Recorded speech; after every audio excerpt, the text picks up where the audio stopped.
Este programa é livre para todos os públicos. O Senhor esteja convosco. Ele está no meio de nós. Proclamação do Evangelho de Jesus Cristo segundo Lucas. Glória a vós, Senhor.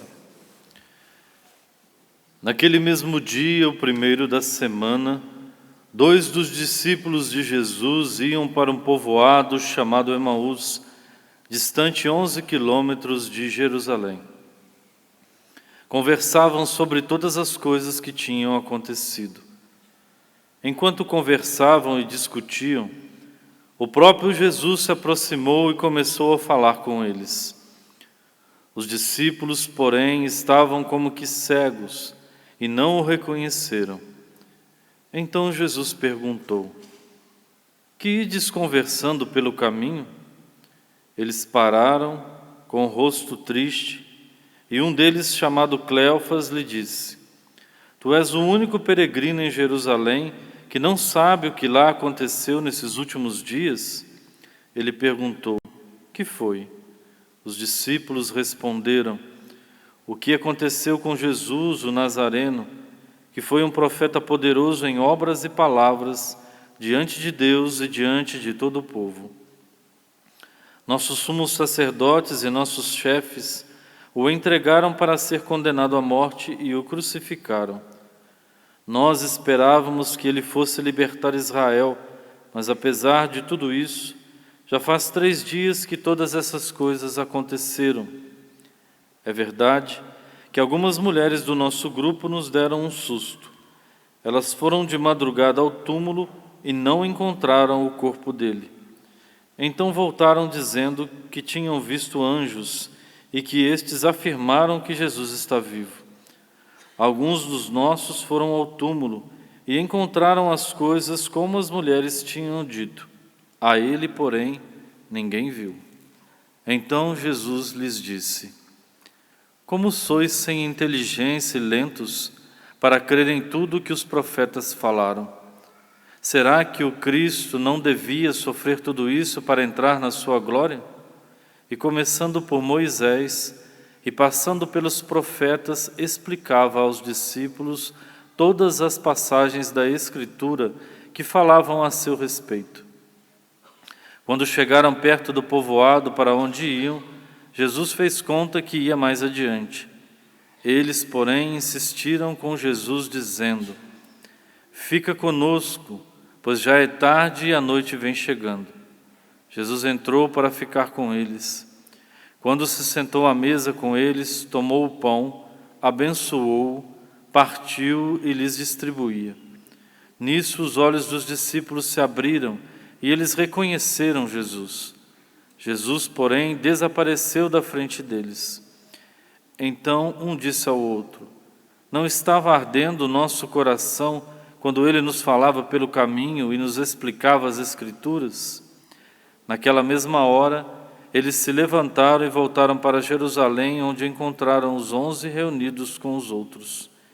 E estes confirmaram: "Realmente, o Senhor ressuscitou e apareceu a Simão."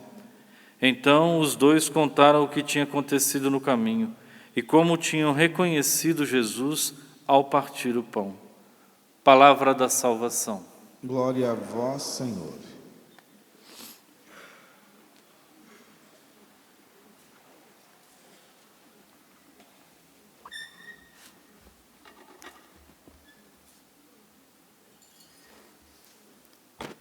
Queridos irmãos e irmãs, a Igreja sempre concebeu as oitavas que se seguem à solenidade pascal e também à solenidade do Natal do Senhor como dias de intenso júbilo, de intensa alegria. Ao instituir as oitavas, a Igreja entendeu que o mistério celebrado traz um júbilo tão grande, tão sobrenatural e tão intenso, que este júbilo não cabe no tempo. Por isso se desdobra em 8 dias, como sinal da eternidade, onde se experimenta uma alegria perpétua, permanente, duradoura. Celebrar as oitavas de Páscoa ao longo desta semana toda é celebrar o dia da ressurreição do Senhor como se fosse hoje, para mostrar a nós a grandeza deste mistério e a grande alegria que ele contém. E nós temos visto e veremos ao longo desta semana que os evangelhos nos trarão sempre uma manifestação de Jesus ressuscitado como sinal justamente desta alegria e deste júbilo pascal. Lucas nos coloca hoje diante de 2 discípulos, 2 homens que, pelo sinal do Evangelho, teriam perdido a fé. O escândalo da cruz, a morte de nosso Senhor, havia gerado uma tal frustração no coração destes homens que, ao serem mostrados regressando a Emaús, Lucas deseja evidenciar que trata-se de homens que desistiram do caminho de Cristo, do caminho da salvação, justamente por causa do escândalo e do sofrimento que a cruz de nosso Senhor Jesus Cristo lhes trouxe. As esperanças meramente humanas que eles traziam em torno de Jesus teriam sido frustradas e, por isso, abandonaram a fé. Jesus, que aparece a eles de maneira velada, disfarçada, chama a atenção justamente para esta lentidão do seu coração e uma certa ignorância que os fez não mergulhar no mistério contido no sofrimento do Senhor. A sabedoria e a ciência contida na cruz foi o que estes homens foram incapazes de perceber e por isso desistiram. Isso traz uma lição muito bonita e muito profunda para nós. As pessoas que são muito precipitadas ou que são muito impulsivas, aquelas que no meio da dor precipitadamente desistem de maneira muito fácil, elas serão incapazes de perceber a profundidade contida no sofrimento. A pérola e a beleza escondida no fundo da dor, do sofrimento, da cruz e do abandono. O Papa Bento XVI tem uma homilia muito bonita sobre a Eucaristia e ele diz isso: no fundo do cálice consagrado que traz o sangue precioso de nosso Senhor Jesus Cristo, se esconde uma pérola. A pessoa que é incapaz de beber o cálice do sofrimento e que desiste muito facilmente, com muita impulsividade, ela não descobrirá a pérola da ressurreição. Descobre o valor e a grandeza da ressurreição aquele que se dispõe também a beber o cálice da dor e do sofrimento. É por isso, meus irmãos e minhas irmãs, que as pessoas ignorantes e lentas, como os 2 discípulos de Emaús, na maioria das vezes são também impulsivas, são também precipitadas. A impulsividade, a desistência, é gestada justamente a partir da ignorância. Percebam que as pessoas sábias, elas têm um refinamento intelectual, um refinamento da inteligência, da razão, de tal maneira que elas não desistem facilmente. Os sábios foram aqueles que tiveram a coragem de enfrentar a sua dor, o seu sofrimento, de uma maneira tão contemplativa, tão demorada, de uma maneira tão profunda, que justamente este enfrentamento lhes deu a graça da fortaleza.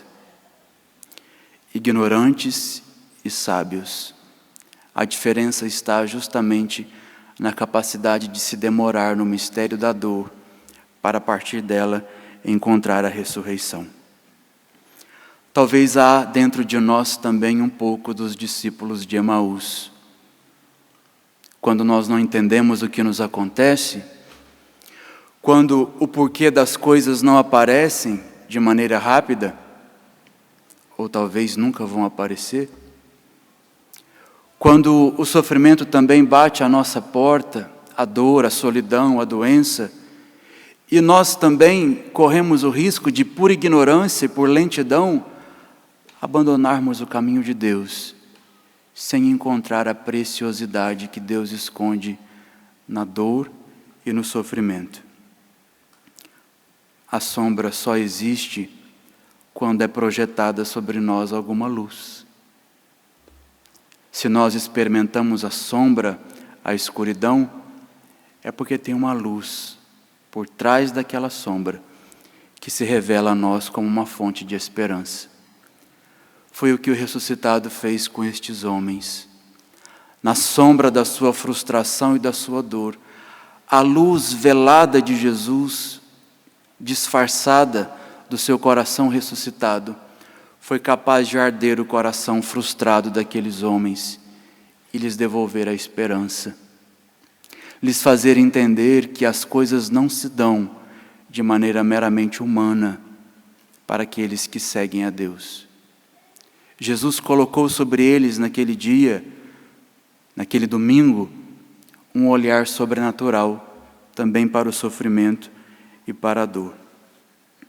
A igreja conheceu uma grande mulher, uma santa, chamada Santa Teresa Benedita da Cruz, que por sinal sofreu muito.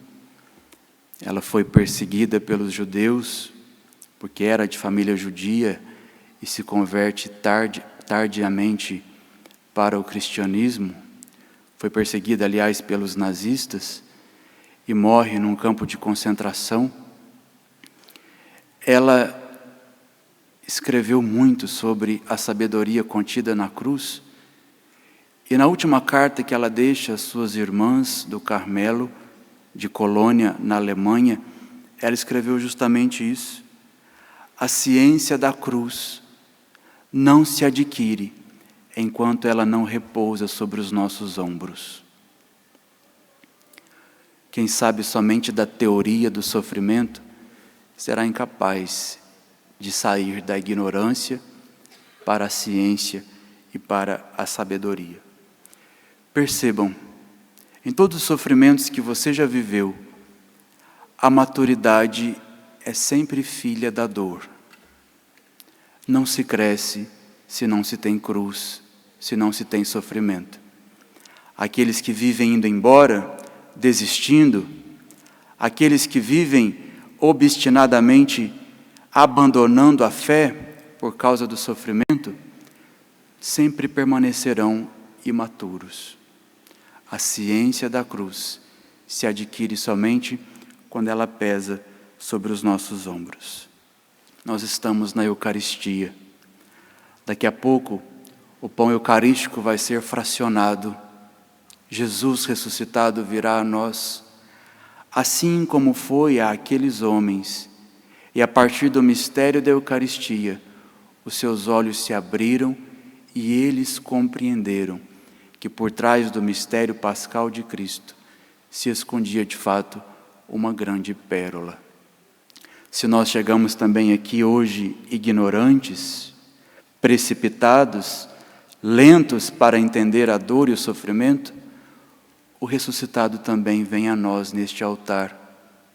E se abrirmos o nosso coração, Ele também o fará arder, para podermos compreender as Escrituras e compreender também que na nossa vida, ainda que de maneira velada, Ele continua caminhando conosco. A escolha agora é nossa. Ou também nos precipitamos e vamos embora, ou depois da comunhão, quando recebermos o corpo e o sangue do Senhor, temos a oportunidade de ter o coração reaquecido por Ele e devolvidas então a nossa fé e a nossa esperança.